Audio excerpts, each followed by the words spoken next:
notre expert du jour. Je vous demande d'accueillir Alain Tridon, qui est à la sous-direction de la qualité, de la santé et de la protection des végétaux pour nous parler du plan Ecophyto qui a visé tout au long de ces années à la réduction, là aussi, des produits phytosanitaires dans les exploitations, puisqu'il y avait un objectif qui était très clair, qui était de diminuer de 25%, je crois, l'utilisation de produits phytosanitaires. Alors Ecophyto, qu'est-ce que c'est, Alain Tridon? Bonjour.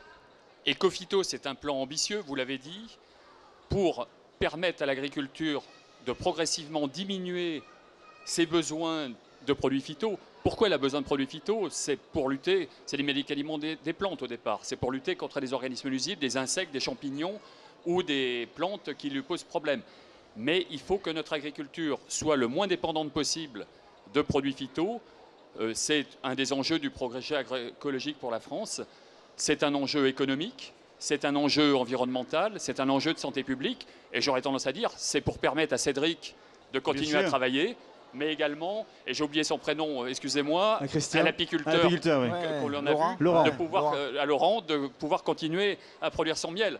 Et c'est tout ça l'enjeu du projet Ecophyto, qui ne peut pas se faire simplement en claquant dans les doigts en disant il n'y a qu'à Faucon.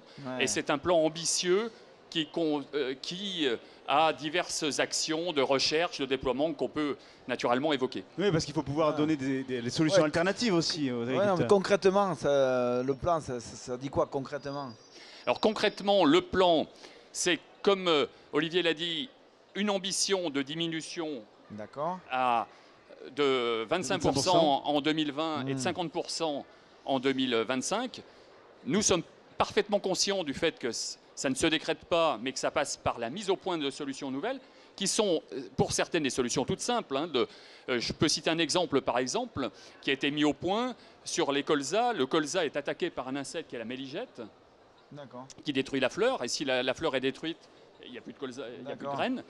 Et on a découvert qu'en mélangeant deux variétés de colza, une très précoce, qui n'a pas obligatoirement d'intérêt agronomique en petite quantité, et une variété qui est celle qui nous intéresse pour la production, la méligette qui ne fait qu'un cycle par an va se précipiter sur la fleur précoce, faire son cycle et laisser tranquille.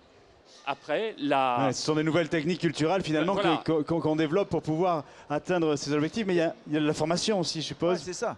Alors, c'est par exemple, je vous ai cité un exemple, c'est du matériel de pulvérisation pour plus performant en viticulture, pour rester dans la droite ligne de Cédric, des matériels de pulvérisation qui ont des panneaux récupérateurs pour éviter que ça soit emporté par le vent, par exemple. Là aussi, c'est une économie pour l'exploitant et c'est un avantage pour l'environnement.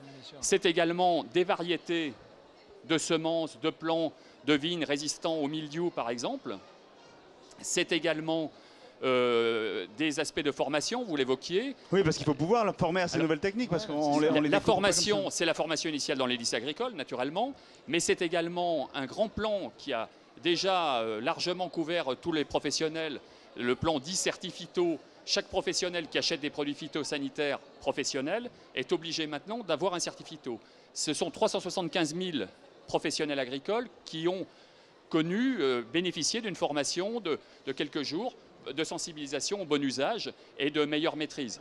C'est également une meilleure surveillance au niveau de la santé publique, de la qualité des eaux, enfin un peu tout azimut, et pour avoir une maîtrise la plus forte possible du sujet. Mais c'est également des projets de recherche fondamentaux pour mieux comprendre les mécanismes de l'attaque du nuisible, comment on peut interférer, développer par exemple des produits de biocontrôle, d'autres solutions. Et c'est aussi un sujet très intéressant de déploiement de toutes ces techniques. Oui, parce qu'il faut inciter les agriculteurs à les pratiquer. Et puis, passer de la recherche fondamentale à la pratique agricole, c'est aussi comment le transfert de ces pratiques. Ont été mis en place les fermes dites défis. C'est quoi ces fermes? C'était 2000 fermes qui ont été portées à 3000. C'est des groupes de 10 ou 12 exploitants. C'est des fermes expérimentales à taille réelle, c'est pas ça? C'est des vraies fermes. C'est des vraies fermes, d'accord. C'est des vraies fermes, comme celle de Cédric, qui me disait juste avant qu'il passe sur le plateau qu'il faisait partie des réseaux défis. Un groupe d'exploitants volontaires qui, avec un technicien, cherche d'autres façons de produire. Et ce réseau de fermes défis, nous sommes très heureux de constater qu'au bout de 3 ou 4 ans, il a mis en évidence qu'on était capable de produire avec la même rentabilité économique, ce qui est important. Il ne s'agit pas de faire faillite aux exploitations, avec une baisse de 18% en moyenne d'utilisation des produits phyto par rapport à la situation de ces exploitations à leur entrée. Donc ça montre qu'il y a du champ du possible. L'autre ambition, toujours dans Il la nous même... reste 15 secondes à l'intrident. Voilà. Ouais. L'autre ambition pour continuer à diffuser, c'est de faire rayonner ces fermes défis sur ce qu'on appelle un réseau de 30 000 fermes. L'idée est toute simple, c'est de dire si on a une ferme sur 10 qui est engagée dans ce type de démarche, c'est le frangin, le paysan du village d'à côté qui est engagé. Et donc c'est tout un mouvement, c'est en gros un paquebot qu'on est progressivement en train de réorienter. Merci beaucoup Alain Trident du ministère de l'Agriculture d'être passé sur ce plateau. Et on va presque terminer cette émission.